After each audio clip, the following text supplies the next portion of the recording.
Good morning, everybody. Great to see everyone, and welcome to all the co-hosts and to our real special guest speaker, Robert Botha, who's going to be talking to us about diplomacy in business and be teaching us a little bit more about how to do that in our Business Acumen session here on Vision 2025. So it's winter here in Pretoria, and we're all huddled up with heaters and coffee, and we're ready to go. So it's going to be another very exciting morning this morning. And welcome to everyone who's here and everyone who's listening in. It is a talk show, so you can carry on your business. Just don't drive and watch the show. You can drive and listen in with pleasure. So we're going to have a very great day. And we're going to try and finish by 9:15, but just depending on the questions, we might go a little bit over. So here we are today. So I'd like to just quickly go around the room and ask each of our co-hosts just to introduce themselves, and then we will give the floor to Robert Botha to talk to us about diplomacy in business, which I think is something really, really important. And I hadn't actually thought about it. So I think this is something that's really going to be a very, very special event. Mona, would you like to introduce yourself? Yes, good morning, everybody. I'm from a company called Inscorp Insurance Brokers, which I started not about 13 years ago. It was on the 1st of May, exactly 13 years ago, when I walked out of a boardroom and I just jumped into a lake and I just went and I decided I'm going to do my own thing. I'm still rattled at times, but what we do is short-term insurance. So from your imports from, say, China until it gets onto a ship, to the harbor in Durban, for instance, and we load it on a truck till the end destination and everything in between. We do manufacturing, we do sectional title, we do commercial property, and yeah, that's me. Very short, Marna from Inscorp. Welcome, Mona. Thank you so much for joining us. Let's go to Glenn. Glenn, please introduce yourself. Good morning, David. Good morning, everyone on the show, and good morning, listeners and watchers. My name is Glenn Jones. I'm a life and business coach. I also do counseling and mentoring, but I love to call myself your personal locksmith. And the very reason why is simply because each and every one of us has incredible, amazing potential, and I help you unlock that potential and help you step into destiny. And that's me. Robert, looking so forward to this talk today. I think it's such an important aspect in business and in life generally. So looking forward to it. Thanks, David. Thank you, Glenn. And Wilhelm, welcome to the show. Please, can you introduce yourself? Good morning, David, and all the rest of the people. Yes, my name is Wilhelm Lombard. I'm concerned about quality of life. You know, lots of people have a life quality, but not quality of life. And quality of life is all about business, your health, your relationships, wealth, and all those things. So I try to help people to have a better quality of life. Thank you. Thank you, Wilhelm. Great to have you here. Thank you. And my name is David Bauer. I'm the continental representative for One Eastern Africa. So what I do is get you connected anywhere in the world using data. So if you are traveling to Dubai and then to Europe and then to England and then back, I can give you connectivity through your phone for your whole trip. So contact me if you would like to learn a little bit more about how to do that. And I'm specifically trading with travel agents, tour operators, and anyone who does inbound or outbound tourists. So that's me in a nutshell. But enough about us. Let's introduce Robert. Now, Robert's somebody I met in Mauritius many, many years ago when I was much younger. And basically my life was around diving and riding a bicycle around the island. And Robert, his focus was family. And Robert, to me, was always someone who was very, very clever. And it's such a pleasure to have Robert here today because he's going to be talking about diplomacy in business. And I'm going to hand the floor to Robert. Robert's a fantastic person. So Robert, over to you.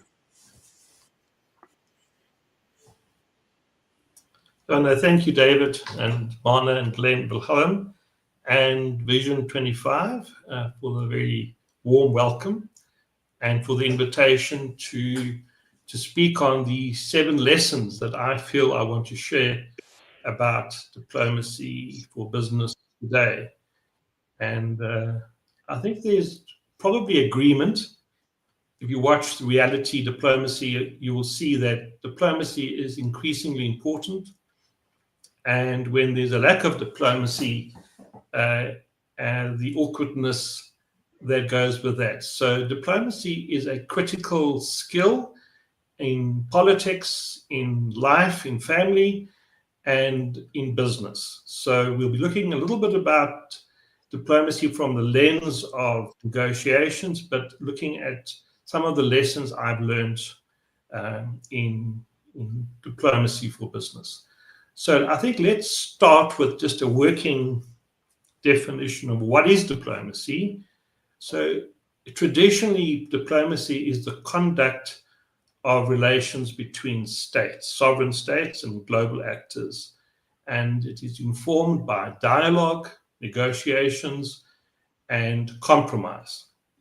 So it's an art, it's a craft, it's a practice, a process, and it's a means of managing relations through negotiations, dialogue, and strategic communications. And the purpose is to achieve peaceful, economic, and political outcomes in a globalized world. So it's a very ancient, lofty ideal, and as relevant today as right in the beginning. So business diplomacy, by extension, really is also a lens, it's a style, it's a method, it's a practice through which business is able to engage with stakeholders using diplomacy as a practice. So it generally intersects corporate strategy, governance, stakeholder engagement, and sustainability and stewardship. It's really about navigating complex political, cultural, and regulatory environments to build sustainability, ethical, and resilient business operations in a globalized world. And it's a world that, as we know, is becoming increasingly more disrupted, and therefore there is a consensus, an agreement that diplomatic skills and practices are needed, especially in our interconnected and interdependent world. So I think that for all of us, you can go online and there are sufficient tools to unpack what is diplomacy, what is business diplomacy, what are the theoretical underpinnings, what is the vocabulary, what are the definitions, what are the key tenets, what are the skills, competencies, capabilities, and practices that inform the art or the practice.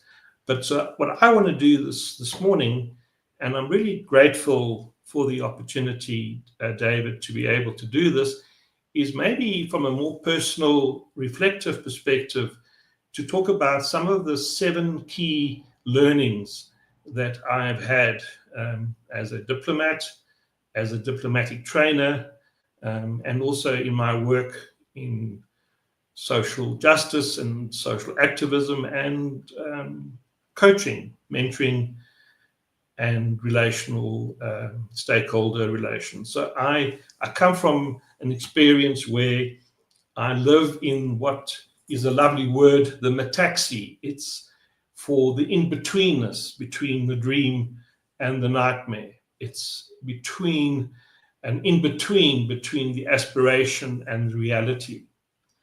So the writer Max Dupree on leadership defines leadership as the ability to define reality. So we are already living in a divided reality at every level, and diplomacy is a key skill and practice that shapes and defines this reality. So I'm going to be speaking on 7 key learnings, and I'll try and distill them. The first is to have clarity in planning. Then what is relational proximity? How do you communicate in context? What are interests and issues? And then listening to understand. And then the lovely concept of epiphany and then finally gravitas. So those are 7 touch points that I'm going to focus on. So the first lesson really is on clarity. When we are involved in business diplomacy or negotiations or any really strategic level of business activity, one needs clarity of purpose and position. You need a clear understanding of the principles involved, and you need planning. Failing to plan, as they say, is planning to fail. So one needs an understanding of the policies and processes, the regulatory framework, and what are the standards involved. And with AI, it's much easier now to unpack that legal, regulatory, and policy framework. And also, essentially, what is the protocols involved? When you're working with power and you're working with people, you need social skills. You need protocol and etiquette. And that more refined and more fine social fabric is quite critical. And it's very evident when it's lacking. So it's really quite key. But essentially, when you're dealing with clarity, you need to know what are your non-negotiables? What is your walk-away position? What is the cost of not achieving an outcome as opposed to the cost of achieving an outcome? And in everything there, whether it's coaching a person or whether it's negotiating an outcome, there's cost. What is the cost of not succeeding and what is the cost of succeeding? And it's the same messaging to society. What is the cost of paying for justice today as opposed to paying for the cost of injustice tomorrow? There is a cost and there is a conflict and there is an opportunity to diplomatically position and present that. So I think one of the great learnings I had was listening to an actor, Daniel Day-Lewis. He had won 3 Oscars. I think he was the first to have won 3 Oscars, and he talked about playing the role of Lincoln. And he talks about finding the voice of Lincoln. And he used the voice of Lincoln, which was quite a high-pitched sound. He used that voice on camera and off camera. And I think that is what diplomacy is. It's that professional ability to come into a role, to find the voice of that role, and to be able to play the role. And you leave behind your own personal prejudices, idiosyncrasies, peculiarities, and you kind of lose that self to play the role. So when you're practicing diplomacy, you're in a role, and you need a script, and you need a voice, and you need your lines, and you need to come on stage and off stage. And it requires synchronization. So this is just a lovely metaphor. So that's the first lesson. The second lesson is relational proximity. So it's a fancy word and a wonderful concept. But in the human experience, we are all in proximity to each other. Diplomacy is the skill to use that web from a very high level of consciousness to a very practical level of lobbying to a very speaking to one to speak to another. We are in proximity to power all the time. We just maybe not be aware of it. And that proximity can be unpacked. It can be used to build. It can identify weakness and strength. So in that proximity, there's a power dynamic. There are key values. There's a common history. There is also a depth. And when you're dealing with relationships, you're always dealing with these components: power,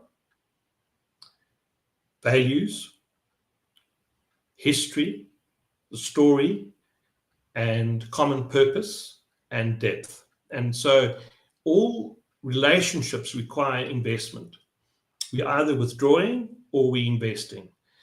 It's very seldom just neutral. So when you are involved in diplomacy, you're always erring towards relational investment. You show grace, you show a lot of grace because you want to build value.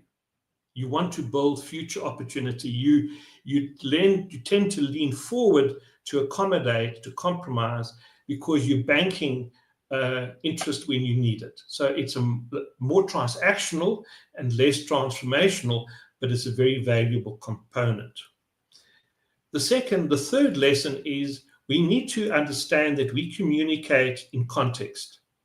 Our communication must be measured by the subjective understanding given by the other. So it's a very powerful revelation, this. If you communicate to explain and to give information, then you are communicating ineffectively. Communication is designed for the other to have an experience of understanding and insight. And you need to communicate that experience and insight. And so it's a shift from just information to formation. You're giving the other person a subjective experience of meaning. And so how you construct and how you craft and how you position the message is quite critical. So there's a wonderful David Clutterbuck. He's a writer on coaching. He says there are 7 conversations happening at the same time. There's a conversation in the two parties before you actually speak. It's in the head of the person. It's a whole dialogue. And then there is the conversation in their heads while they're speaking.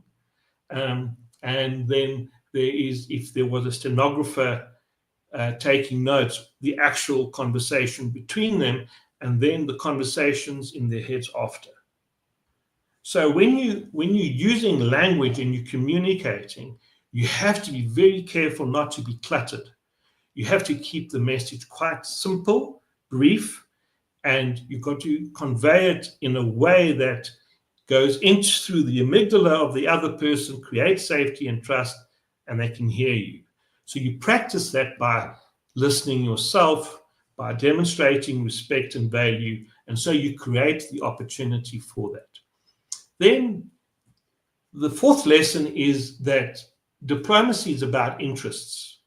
And we have different interests because we have different worldviews and we have different ways of seeing the world. No two people see the world the same way. And in that difference, and in the difference of interest, there is the natural emergence of conflict. And conflict is not the problem. It's how we approach and manage the conflict that's the issue. If one accepts conflict to be natural, then how you manage it is critical.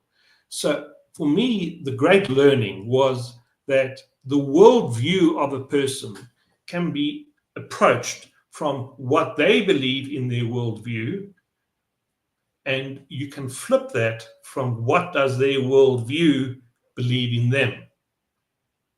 So if you have a key to understanding the worldview of a person, you can leverage and move from what they believe in their worldview from what their worldview believes in them. It's a very powerful when you're dealing with multicultural, different, complex relations where there's tangible and intangible issues in the person. So this is quite critical. And of course, in this, you take the interests that are being negotiated and you rank them according to different priorities. It takes a lot of listening and work to know what are your interests. Can you rank them? What are the other parties' interests? Can they rank them? Can you quantify and quantitatively and qualitatively give a measurement for those interests? And you find that your interests are different, and because of the different, you can now move between those measurements and you can find compromise. Very unsophisticated negotiations is where you wrestle and you try and win as much as you can. It doesn't work. It's not, you can't ratify. It's not sustainable. And a negotiation success today becomes the seeds for conflict for tomorrow.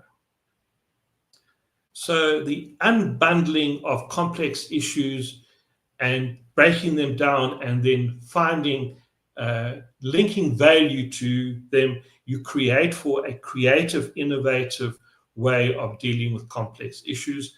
And when you're using a textual written approach, you can bracket them and say, let's get consensus here, and then we can build a much for a more complex address of complex issues.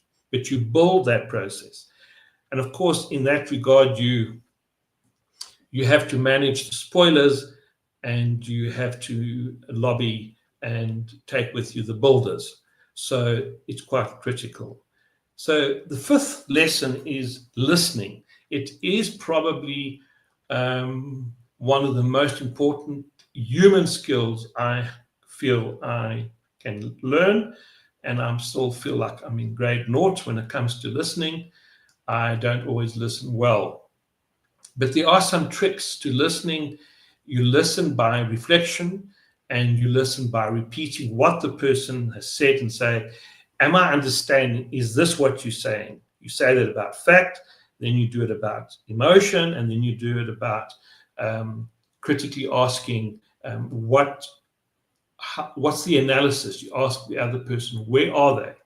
And what is really, really important in listening is to identify, is the other party speaking merely to verbally process, or are they speaking to give you an opportunity to respond and have an opinion? Or are they actually inviting you to get involved, and they don't always know where they are in that? But the big issue is listen to understand, not just to respond. And in your listening, always make it invitational for meaning. I think that the best practical skill I can share is to try and be fully present when you listen. It takes a lot of discipline, a lot of energy, but if you can be fully present in short bursts of attention, your attentiveness and your focus creates for the other party to feel a sense of a relational oneness, and they feel safe, they trust, and in that safety, in that dialogue space, there is this amazing epiphany that happens. And that is the sixth lesson that I want to share. And that is the epiphany, or the light bulb moment that emerges, is where the next step lies. So if you do the good listening and you create the safety and trust, and the epiphany comes, the parties will have that aha moment, and then they know this is where we need to move. Now, to have that epiphany and to have that light bulb moment, diplomacy is a craft that creates for hospitality. It's invitational, it's environmental, it builds comfort, it gives attentiveness to what food, what drink, what atmospheric.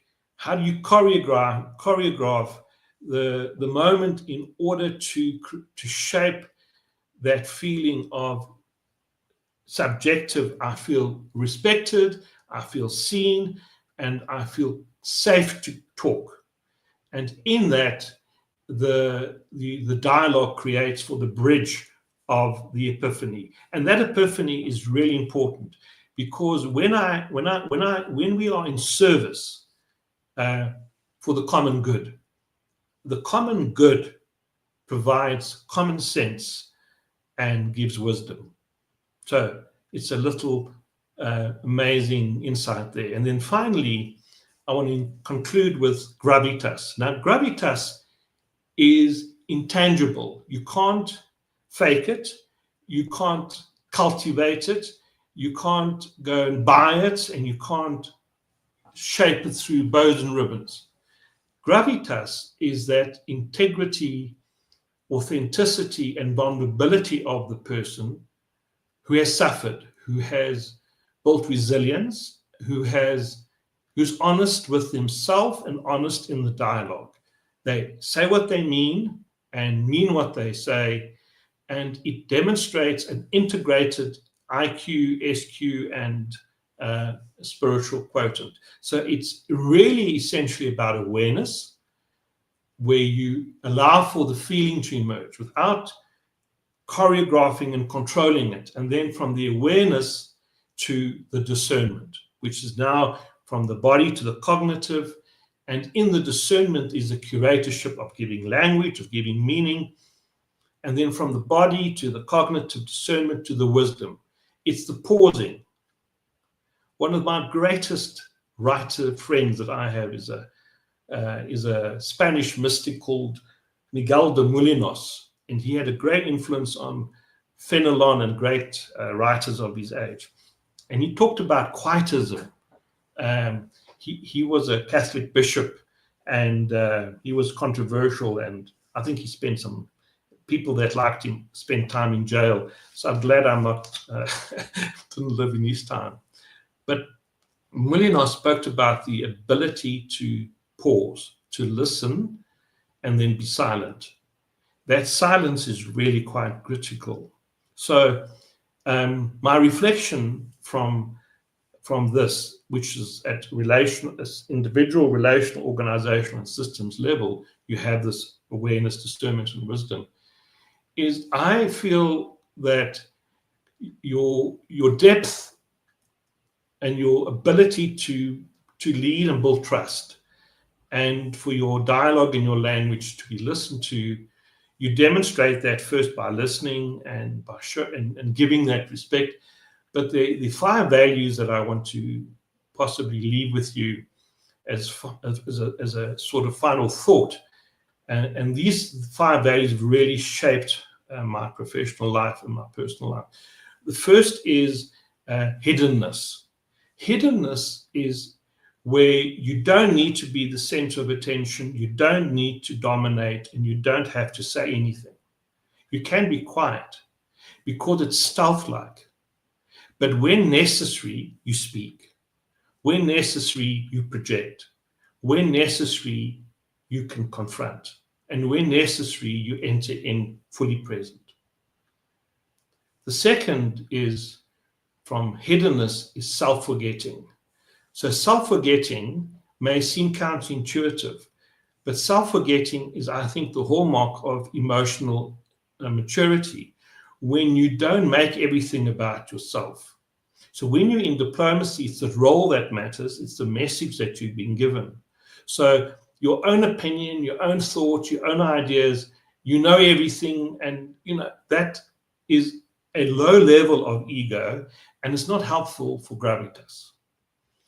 And when we project it and we are seen as being vain or very full of ourselves, it's off-putting and we reject it. But actually, we're just insecure.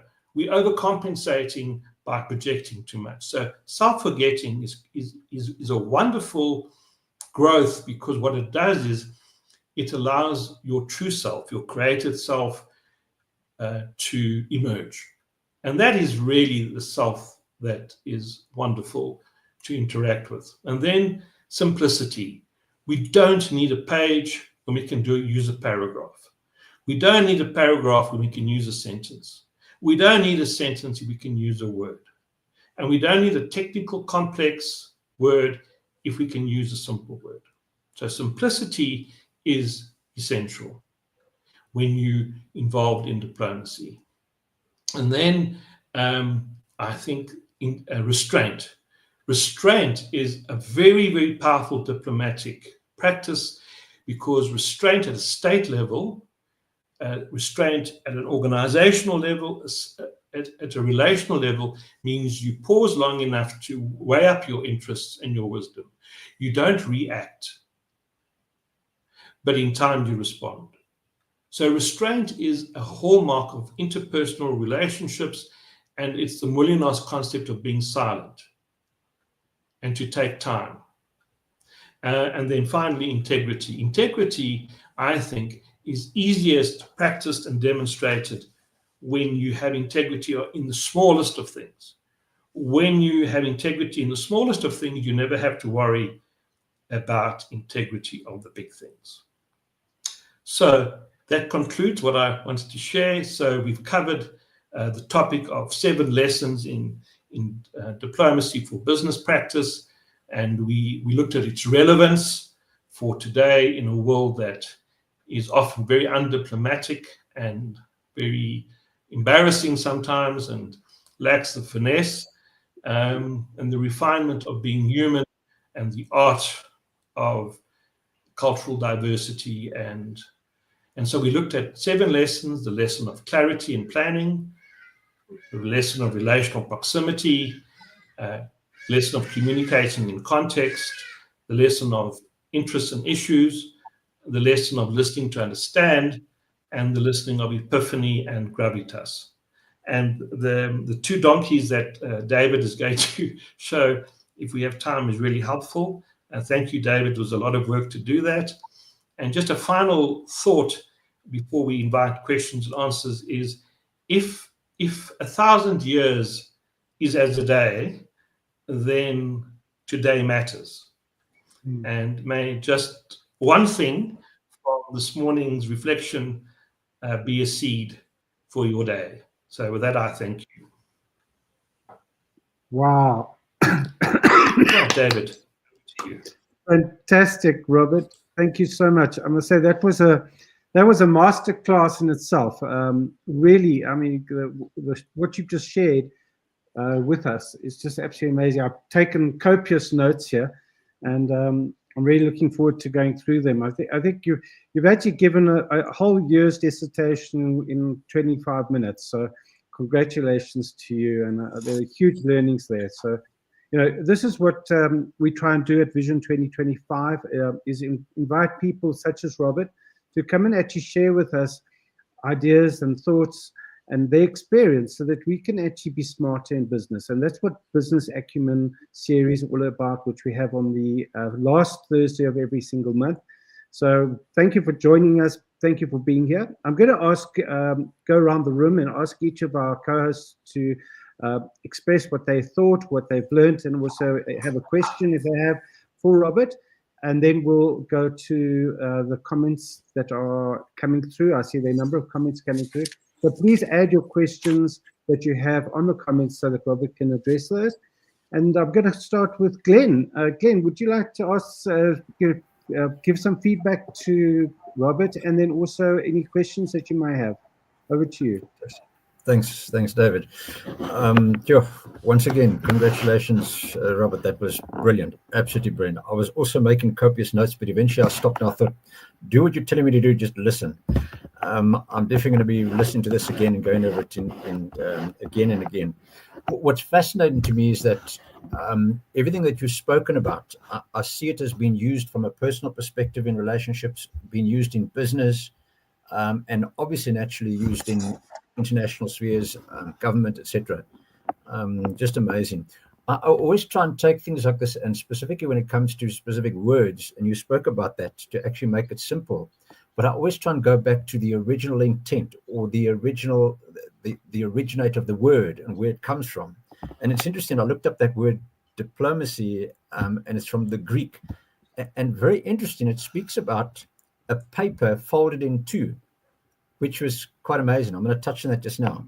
The other word is a license or a chart, and the Latin is a state paper or official document. So just very interesting that as well.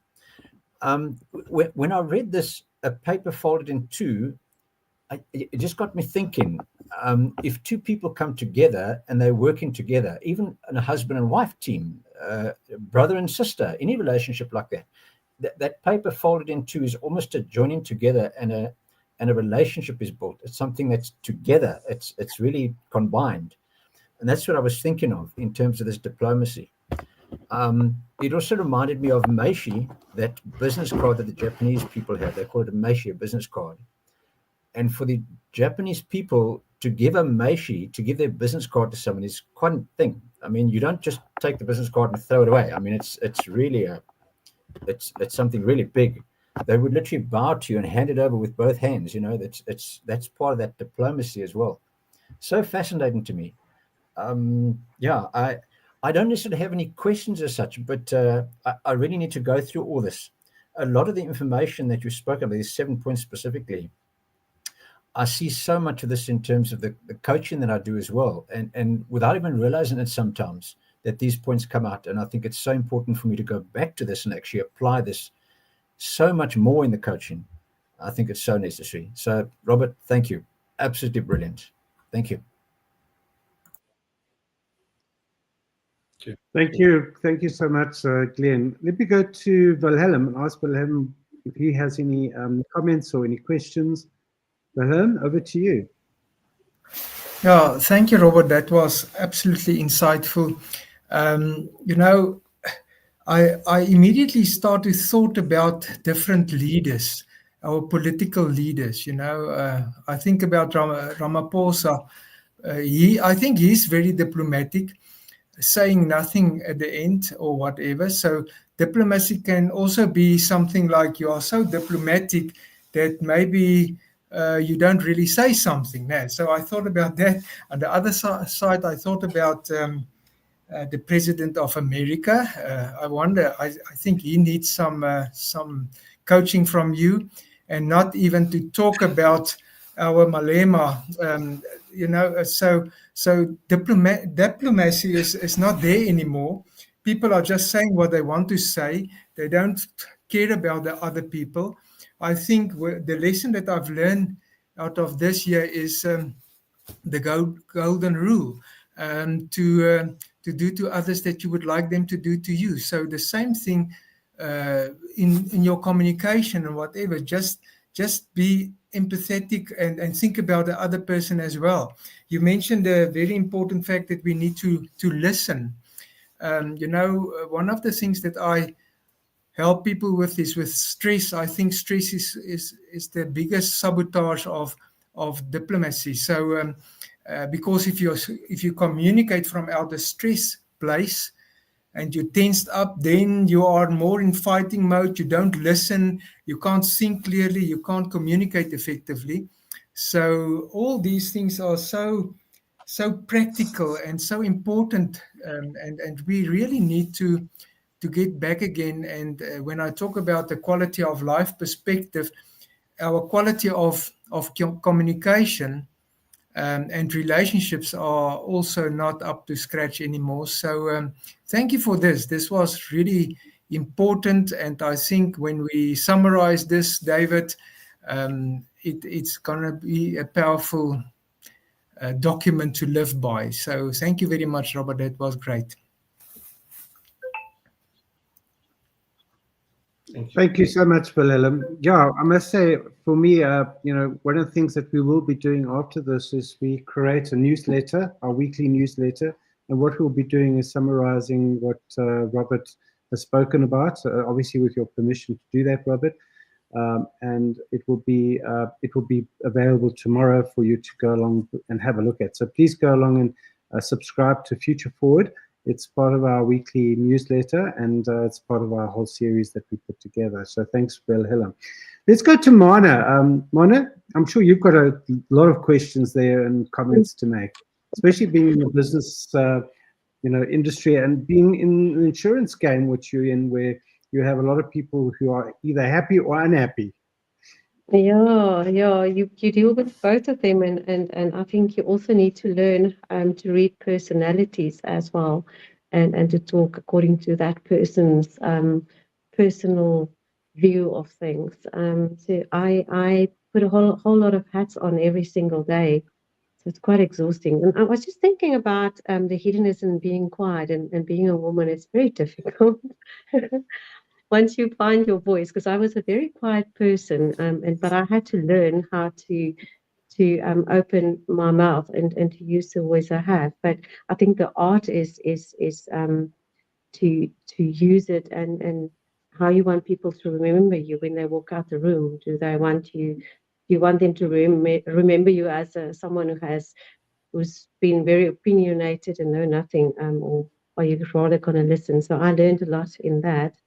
So I think to be quiet and to be unseen is two different things. Maybe you can maybe chat to us a little bit about that, because you don't want to be unseen, though. I mean, what's the point then? Thank That you, was Mona. I'll come back to that. yeah, So, Robert. Yeah.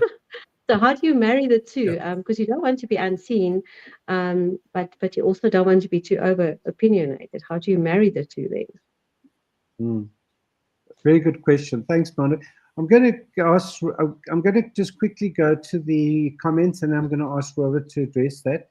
I see the number of people who've actually addressed. Thanks very much for joining in and being here. Let's just quickly go through them. There's Shelley.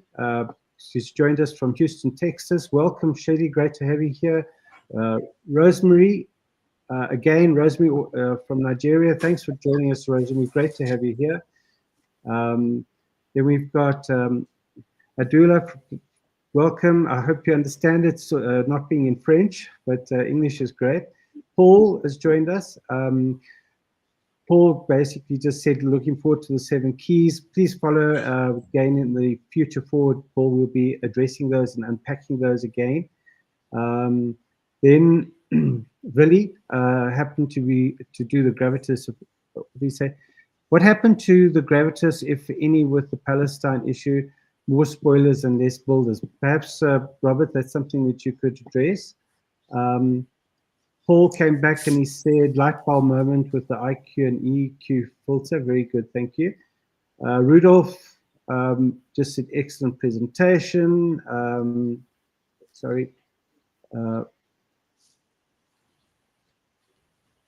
Amazing. Thank you for the insights, Robert. That's wonderful.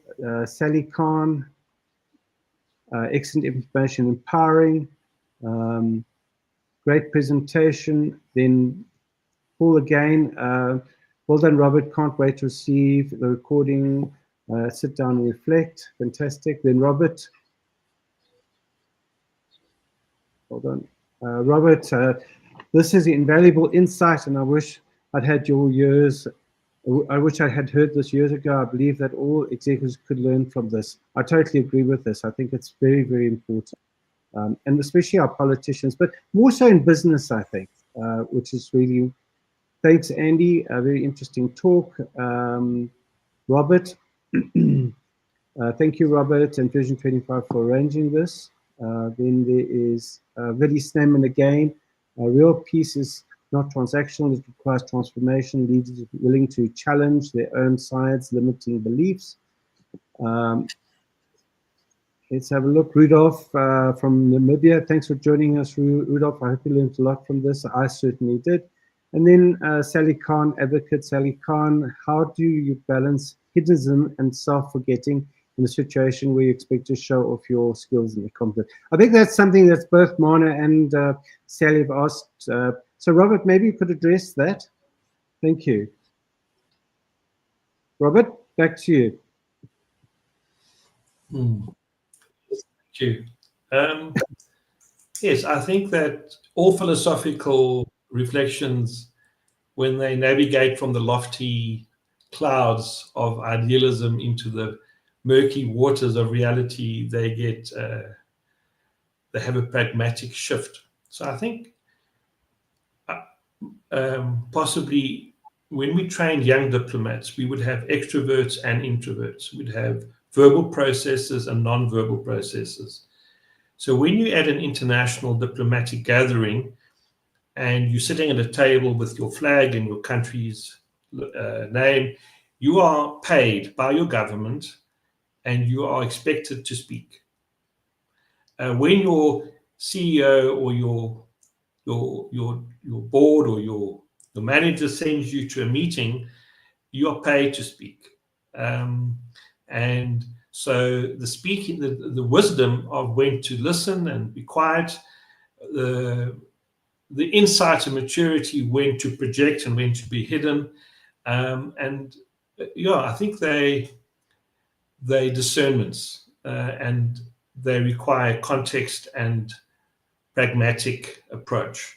They rather than a one size approach. And I think the question around gender is true. And I think that that ability to project into the room, into the space, and not to be unseen, I think is very true and is a good point. And I agree. The Palestinian issue is, one always, on any very complex issues, there's this Moulinas approach. Quietness would be good, but in circumstances regarding the Middle East, I wonder whether when we are quiet, we're not complicit. But when we get involved, we need to balance the interest very carefully and the complexity and the depth of the issue. A simplistic binary approach and an emotional one doesn't serve the debate. So I think it is a very important issue, and it requires a very important response. And I do think that there are international laws. Multilateral legal frameworks are important, and they exist for a reason. And we, as nations of the world, we have to support them. We need to be mindful of their value and be careful not to diminish those instruments for political expediency and for ideological and personal reasons. So those are my kind of, probably don't answer your question about the Palestinian issue, but I have tried.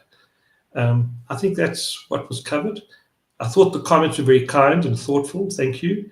And I appreciated the invitation and the opportunity to just give some reflections. Thank you.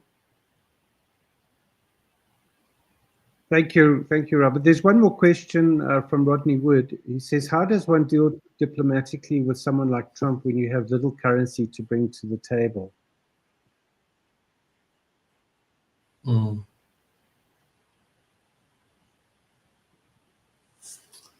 I suppose when you,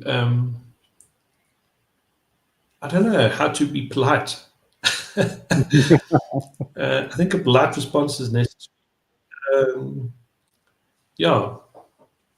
I think in democracy, people get to choose their leaders, and they are accountable for their choice.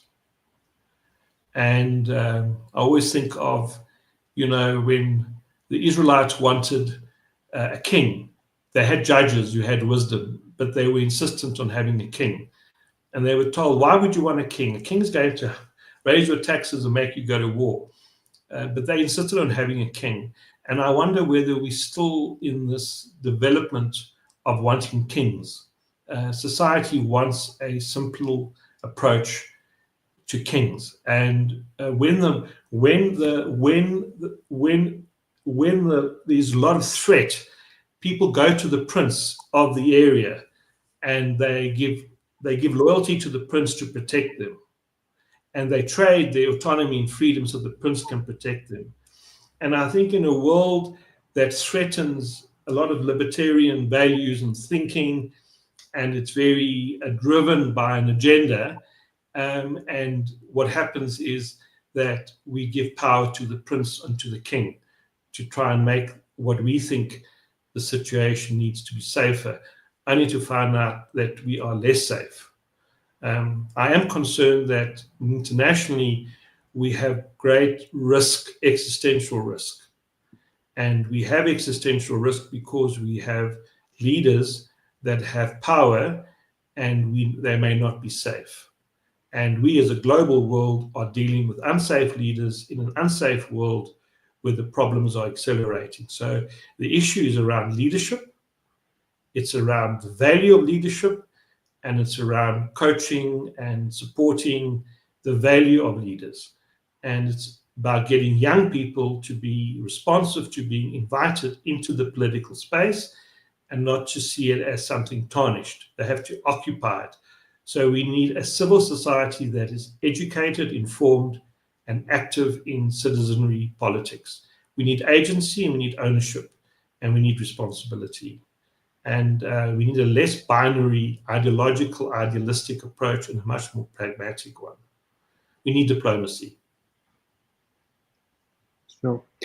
Thank you very much, Robert. And there's a number of comments that are coming in right now. So I'm just showing them on the screen. So thank you very much.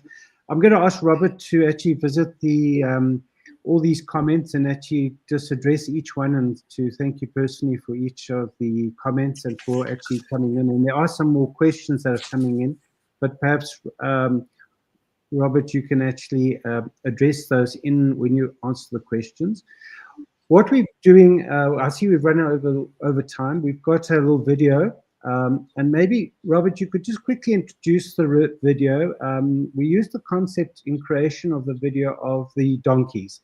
Maybe you could just explain that to us a little bit about what that is and what it actually means, and then we'll go on to the video. But before we do the video, I'm going to ask each of our co-hosts to give a one-word takeaway.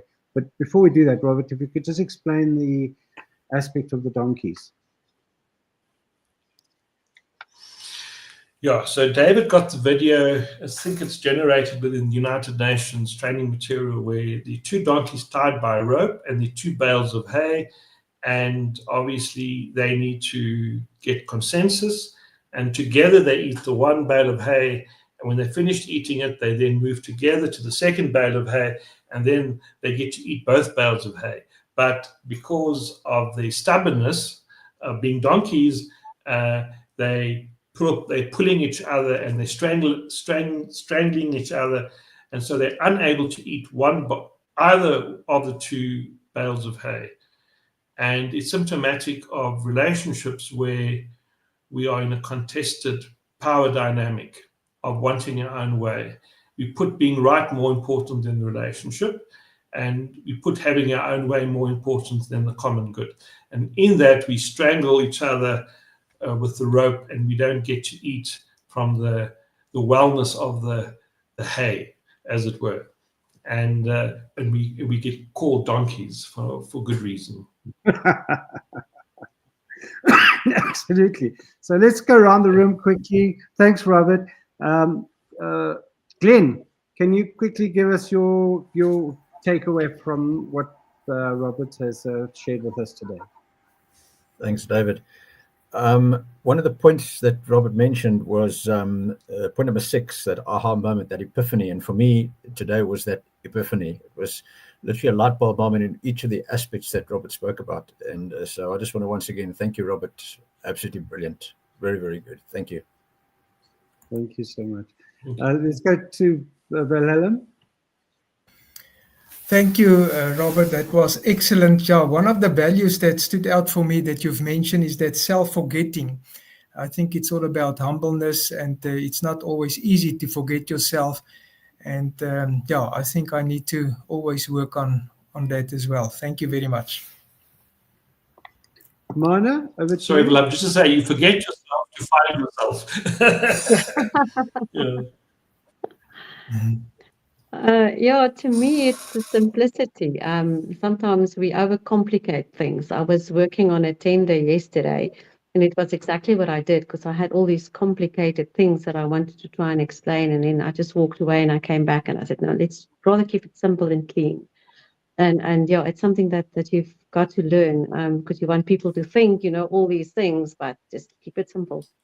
I think that's one of the biggest takeaways for me today, apart from all the other things. Thank you, Mana.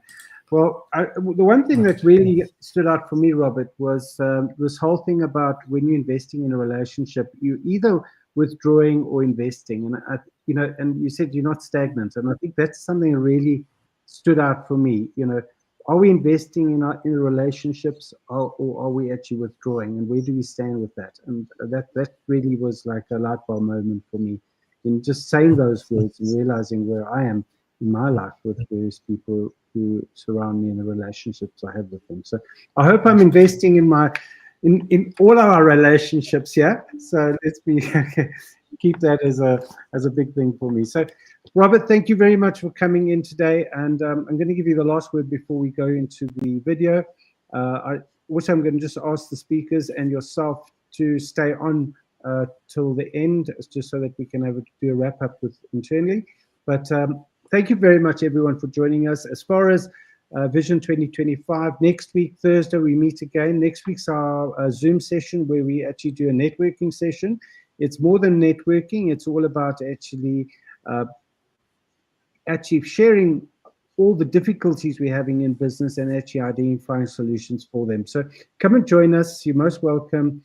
We have fantastic session, and it normally goes for an hour. So we'll see you at 8 o'clock next week. Robert, please wrap up. Last word from you. Robert? Yeah, I think 1,000 years is like a day, and a day is enough.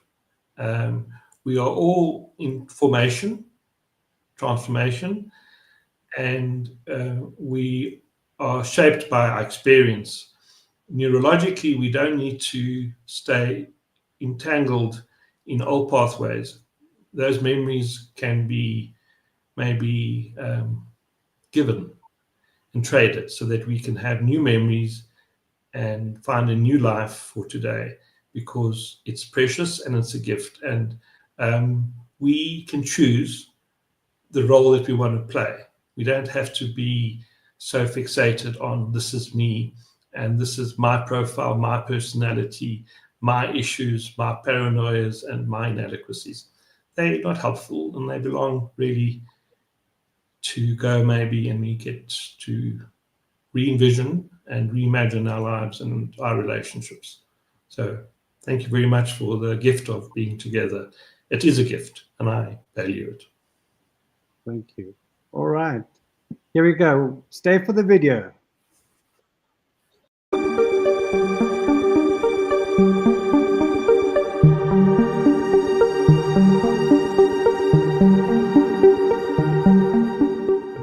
Picture two donkeys tied together by a short rope. Each sees a delicious bale of straw, one to the left, one to the right. Both want their own prize. So they pull in opposite directions. The rope strains, but neither donkey gets closer. Frustration grows. No one eats. This is business, isn't it? We see our goals, our department's targets, our ambitions. We pull hard, focused only on our own success. We forget we're tied to others, our actions impact them, and theirs impact us. Progress stalls. Energy is high, but movement is zero. The prize remains out of reach. Each team believes their way is the only way, their need the most urgent. The stalemate feels unbreakable. We're stuck in a loop of effort with no reward. Why? Because we're pulling against each other. This isn't just a story about donkeys, it's a mirror for our workplaces. We get stuck, unable to move forward despite all our hard work. Why does this happen? Because we try to pull alone. We forget the power of pulling together. The rope connects us for a reason. In business, we're all tied together by shared goals, resources, and outcomes. When we ignore that connection, we waste effort. The harder we pull alone, the more stuck we become. The solution isn't to pull harder, but to pull together. Collaboration isn't just nice, it's necessary. When we recognize our interdependence, we unlock progress. The real challenge is shifting from me to we, only then can we move forward. The donkey's dilemma is our own. Will we keep pulling alone or find a way to move together? The choice is ours. Hours pass. The donkeys are exhausted, the rope digging in. The straw seems further away than ever. Only exhaustion grows. In our offices, it's the same teams pitted against each other, blaming, feeling unheard. Everyone works tirelessly, but shared success is rare. Instead, there's a collective weariness. Stress rises, motivation drops, burnout looms. Chasing only our own agenda creates a battle where no one wins. The joy of work vanishes. The organization suffers too. Resources wasted, time lost, competitors surge ahead. Internal strife weakens the whole structure. The cost is immense, often invisible. We lose more than productivity. We lose morale and momentum. The lesson: exhaustion is the price of disunity. If we keep fighting each other, everyone loses. There's a better way. The donkeys lose more than a meal. They lose trust. Resentment builds, the rope now a symbol of division. The real loss isn't just the straw, but the connection between them. Business conflict is costly. It shatters relationships with colleagues, partners, and customers. These relationships are the foundation of long-term success. When they crumble, so does our potential. While we argue over our own patch, opportunities vanish. Our focus turns inward, and the bigger picture fades. Momentum dies. Energy is wasted on friction. The organization stagnates. Progress becomes a distant memory, all for want of agreement. All because we couldn't share the journey or the reward. The cost of conflict is far greater than we realize. The solution lies in connection, not competition. Then, something shifts.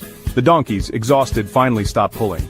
They look at each other, not with anger, but with shared weariness. A silent question. There must be another way. In that pause, insight is born. They realize their strategy has failed. Their success is linked. This small realization changes everything. What if they used the rope to their advantage? What if, instead of seeing each other as obstacles, they became partners? Cooperation becomes possible. The shift is profound, from me versus you to us. True teamwork begins with seeing the other's struggle as your own. One donkey takes a step, not toward its own bale but toward the other. Or maybe both turn together, toward the nearest bale. They eat together, then move to the next. A simple, brilliant plan. This is strategy in action, cooperation. They find a shared path benefiting both. It takes trust and communication, even a nod to start. Together they eat. Satisfaction replaces hunger. They achieve their goals as a team. The rope, once a constraint, becomes a bridge. In business, this is true alignment. Departments work in concert, not competition. Sales supports marketing, R&D listens to support teams. Find that first shared goal. Start there. Build momentum and trust. The other bales will follow. Strategic cooperation is not about equal gain every moment, but equitable progress over time. It's about building a foundation for future wins. The rope connects us in purpose. That's how we move forward. This is business diplomacy, the donkey's shared enlightenment. It's the skill of understanding others, building bridges, and creating win-win outcomes. How do we practice it? Start by listening, truly listening to understand. What does the other side need? What are their pressures and goals? Empathy is a strategic imperative. Build a shared vision. What's the common goal? Focus collective energy there. Let go of ego. It clouds judgment and builds barriers. Seek the best outcome for all, not just your own validation. Business diplomacy works. It's practical, not just theory. Cooperation over conflict means everyone thrives. Together we achieve more than we ever could alone. This is how we win, not at others' expense but alongside them. The donkeys found it, so can we. The choice is always ours.